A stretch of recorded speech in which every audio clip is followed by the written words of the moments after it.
Within these subtleties that the UE Ranger offers, the capacity to isolate portions of the rotator cuff are also possible.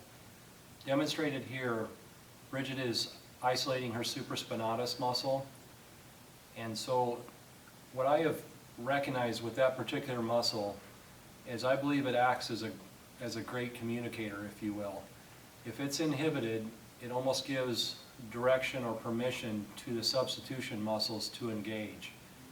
If it is reestablished, facilitated through this process, the substitutions have a direction to calm themselves.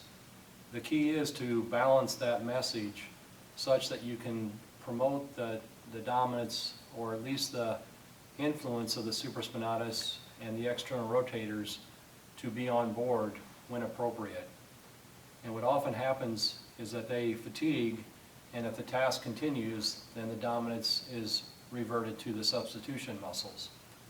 And so the other value of the UE Ranger is you can integrate that message into a combined progression where facilitating the supraspinatus and then blending in with the external rotators is a capacity that I have found to consistently help to alter the all too common hiking of the shoulder, which the evidence of hiking, if a person continues to elevate, the rotator cuff is relatively inactive. So all you're promoting is strengthening of the substitutions.